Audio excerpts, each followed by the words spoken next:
Shalom, selamat pagi Bapak Ibu, saudara-saudara sekalian. Saya ucapkan juga selamat hari Minggu. Selamat beribadah, walau hanya dari rumah masing-masing. Sebelum kita masuk lebih jauh dalam renungan firman Tuhan pada pagi ini, mari kita berdoa lebih dulu. Bapa di surga, kami membuka hati, pikiran kami untuk menyimak kebenaran firman Tuhan pagi ini. Pengurapan Roh Kudus di atas kami semua yang mendengar, biarlah ini boleh menjadi satu berkat, kekuatan, dorongan yang baru bagi kami semua. Di dalam nama Yesus kami berdoa dan mengucap syukur. Haleluya, haleluya. Amin. Teks kita pada pagi ini diambil dari kitab Kejadian, pasalnya yang ke-32 ayat 22 sampai 28. Demikian firman Tuhan. Pada malam itu Yakub bangun, dan ia membawa kedua istrinya, kedua budaknya perempuan, dan ke-11 anaknya, dan menyeberang di tempat penyeberangan sungai Yabok. Sesudah ia menyeberangkan mereka, ia menyeberangkan juga segala miliknya. Lalu tinggallah Yakub seorang diri, dan seorang laki-laki bergulat dengan dia sampai fajar menyingsing. Ketika orang itu melihat bahwa ia tidak dapat mengalahkannya, ia memukul sendi pangkal paha Yakub, sehingga sendi pangkal paha itu terpelecok ketika ia bergulat dengan orang itu. Lalu kata orang itu, "Biarkanlah aku pergi, karena fajar telah menyingsing." Sahut Yakub, "Aku tidak akan membiarkan engkau pergi, jika engkau tidak memberkati aku." Bertanyalah orang itu kepadanya, "Siapakah namamu?" Sahutnya, "Yakub." Lalu kata orang itu, "Namamu tidak akan disebutkan lagi Yakub, tetapi Israel, sebab engkau telah bergumul melawan Allah dan manusia, dan engkau menang." Tema kita pagi ini adalah jadilah pemenang. Sekali lagi, jadilah pemenang. Setelah 21 tahun di Haran, di rumah Laban, Allah menyuruh Yakub agar kembali ke Kanaan beserta dengan seluruh keluarganya. Ini adalah sebuah perintah yang mewajibkan Yakub untuk kembali ke Kanaan. Kita tahu keinginan Yakub untuk kembali ke Kanaan itu sebenarnya tidak ada, karena sulit bagi Yakub untuk kembali menghadapi Esau, kakaknya itu. Hal inilah yang mungkin membuat Yakub tidak ingin kembali. Tetapi Allah memerintahkan dia kembali ke Kanaan, karena Allah mempunyai rencana yang besar dengan Yakub beserta dengan keluarganya. Kehidupan Yakub penuh dengan perjuangan,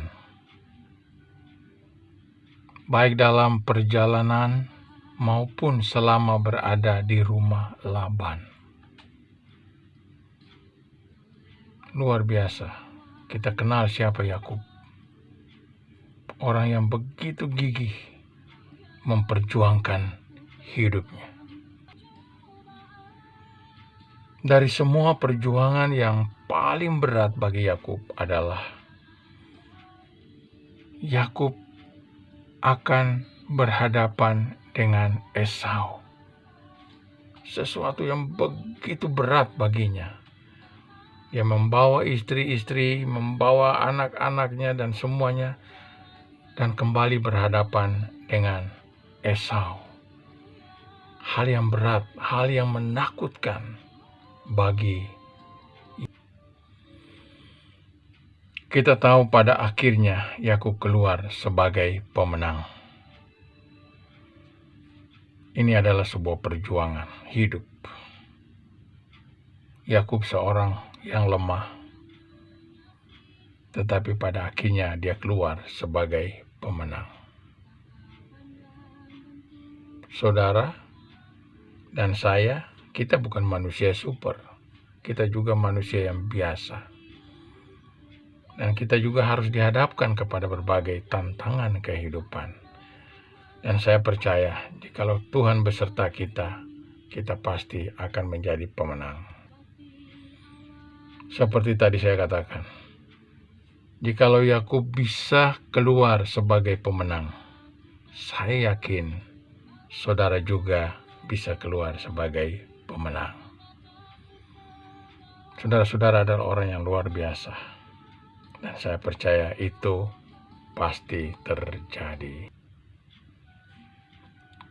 Agar supaya kita bisa menjadi pemenang-pemenang, kita juga harus melihat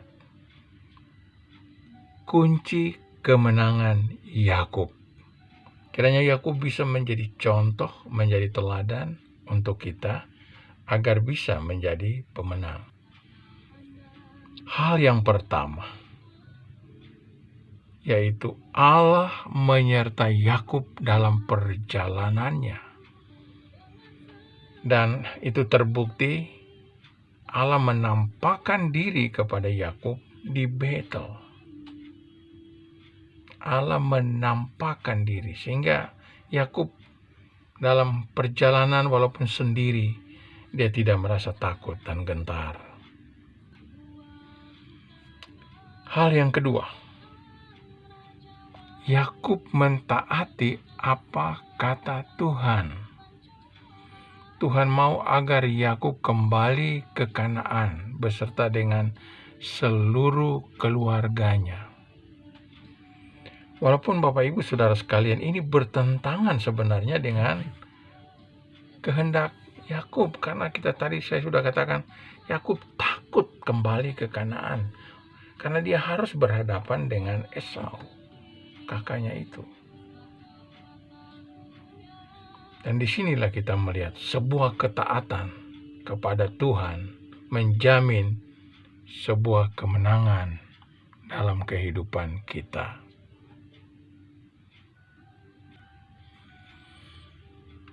Hal yang ketiga, dalam menghadapi tantangan, rintangan, dan ancaman, Yakub selalu mengandalkan Tuhan.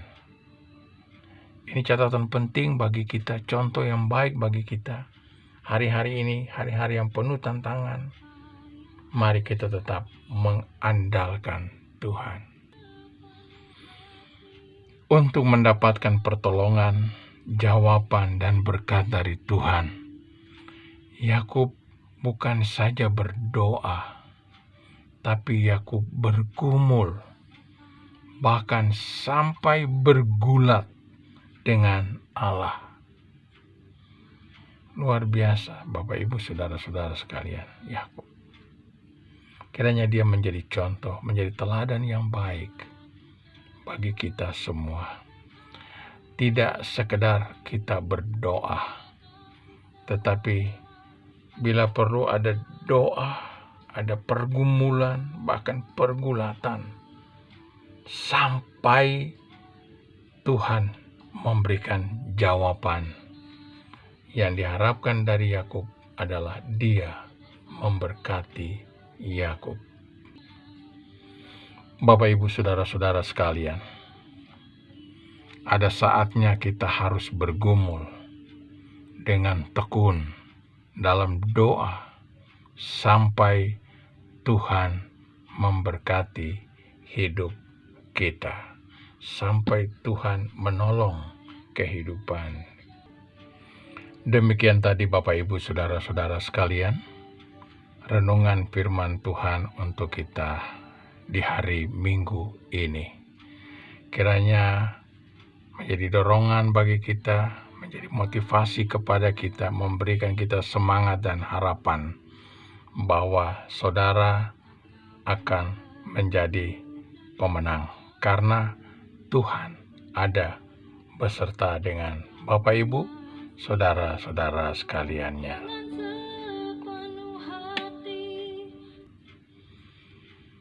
Sebelum kita mengakhiri renungan ini, saya mau berdoa buat saudara-saudara sekalian.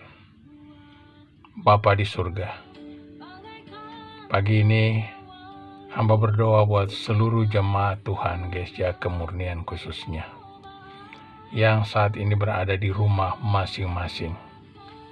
Kami tidak bisa beribadah di gereja, tapi kami percaya walaupun di rumah, Tuhan hadir bersama-sama dengan kami semua.